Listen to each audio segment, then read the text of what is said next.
Hello guys, welcome back to my channel. Dandio here, and if you are new here, I welcome you to my channel and I want you to take a moment and hit the subscribe button so that you don't miss any video I upload. I hope you've done that. Alright, thank you. So again, if you're new here, everything that we do on this channel is revolving around education and motivation.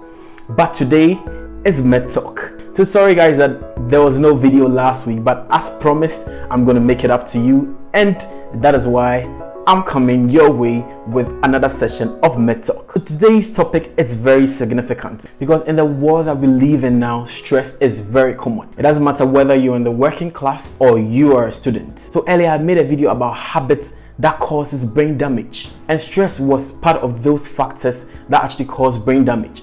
I talked about what stress was, and I talked about how stress can lead to brain damage. So if you haven't watched it, you either pause this video and go and watch that video before you come and continue this video, or after watching this video, you go back and watch that video. So I'm going to leave a link in the description box, and I'll leave a link also somewhere here. So what we're going to be talking about on today's Medtalk is about the strategies to cope with these stress. So before we talk about the strategies, let's look at some psychological and emotional signs of stress. So we have anxiety, feeling of overwhelmed, insomnia, of which I've also made a video about, so you can also check it out after watching this video. Racing thoughts, problems with memory, and even concentration, which will lead to the last sign, that is making bad decisions. So if you're watching and you're going through these signs so far, meaning that you are stressed, and these strategies will really be of help to you. So I urge you to stay with me as I go through all these strategies which will help you cope with the stress. So then let's move to strategies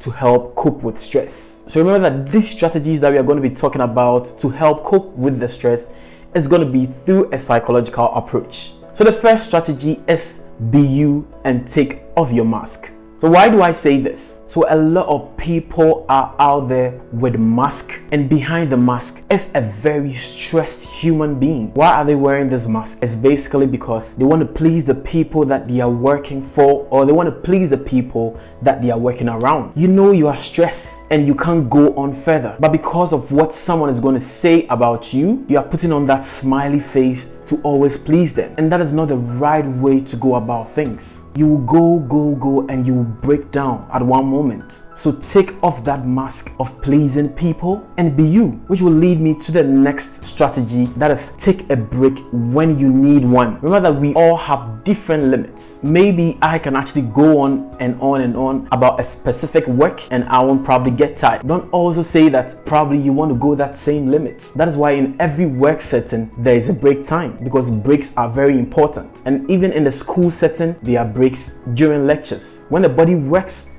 at some moment it needs a break. When the brain works, at some moment it needs a break. So know your limits and take a break when you need one. Breaks are very important, and after that break you actually feel refreshed and go on to do your work, and that is a very important strategy. So the third strategy is let go of thoughts that don't serve you. You know, sometimes the stress that we go through are not really maybe as a result of physical stress, but as I say again, psychological or emotional stress. Maybe you might be thinking about a lot of things, and mind you, many of these thoughts don't really serve you. Most of them are even negative thoughts. And I've even made a video about focusing on the good and focusing on positive thoughts, because the more you focus on positive thoughts, the more your brain actually channels, or the more your thinking process is actually aligned to positive things. So the more you channel your energy on focusing on negative thoughts, that is where your mind will be drifted to. Decide on what matters and what doesn't matter. And mind you, when you begin to think about these things and it becomes excessively, that's when you can be diagnosed of even anxiety disorder. So you want to take care of yourself. Stress is real, and if you don't take care of your stress, it can actually lead to some other things. So excessive worry and still keeping the thoughts that don't serve you can lead to anxiety disorder. Remember, anxiety is normal, but when it becomes excessive and impair your social or even occupational functioning, that is when it becomes a disorder. So that is why it is very important to let go of the thoughts that don't serve you. So the next strategy is take daily steps. I always say that long-term goals are very important, but how will the long-term goals materialize? It's when you focus on daily steps. What you do every day, what you make use of the day is what is going to materialize in the future. When you spend so much time on what is actually going to happen for the future, you won't even focus on the daily goals. That is why it is very important to focus on the daily goals. So taking daily steps, it is very important to achieve your future goals. So instead of worrying about the future, rather focusing on making every day important or making every day a productive one. And remember, the more you worry about the future, as said earlier, it can lead to anxiety disorder. So this strategy is also very important. So the next strategy is let go of what is no longer there. Remember that before even I started, I mentioned that all these strategies are the psychological approach to coping with stress. That is why letting go of what is no longer there also becomes an important strategy in coping with stress. Because sometimes we often focus on the past. And I've always said that your past doesn't define you. What defines you is what you make of every day. If something didn't happen for you yesterday, focus on today and rather make it happen. So instead of worrying, I'll say just let go of what is no longer there. And I'll say this is another psychological approach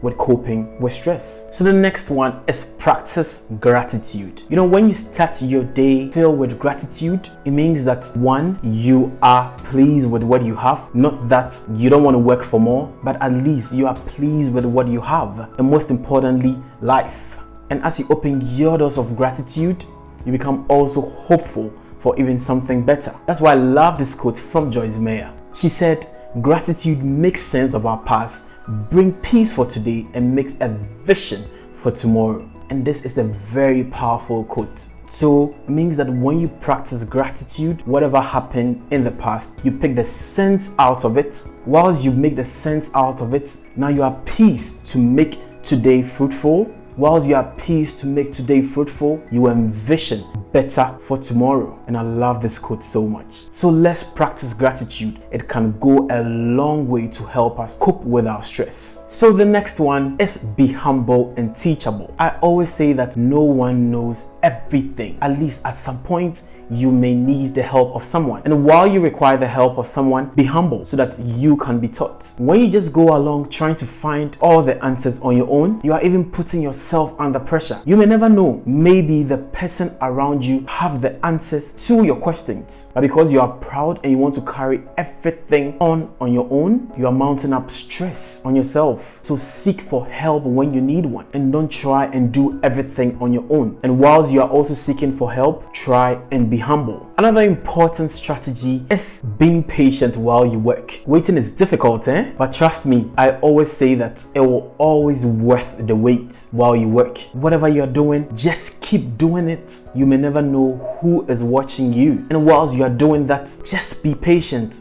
Don't give up. And when you lack patience, that's when you tend to worry a lot. And this can also cause stress. And sometimes when you work and nothing is materializing, sometimes it's very difficult to practice patience. But know that there is time for sowing and there is time for reaping. Another quote from Joyce Meyer about patience, and she stated that patience is not the ability to wait, but it is the ability to maintain a good attitude while waiting. And that is true. You can say patience is just sitting down and waiting for things to happen. But the thing is that whilst you wait, you maintain a good attitude. A good attitude can be continuing to work whilst you wait. And that is why she stated that patience is not the ability to wait, but it is the ability to maintain a good attitude whilst you wait. Because anything can happen during the waiting period. So practice patience while you wait. It can be stressful, yes, but it always pays to wait. So that is another strategy to cope with stress. So the last one I'll end with is surround yourself with positive thinkers. And this is very important. You don't want to be surrounded by people who will even increase your stress level. You're already going through something so bad. And the last thing that you want is surrounded by negative thinkers. Because all what they will do is that they'll even worsen the situation. So choose your circle very carefully. And we all need that.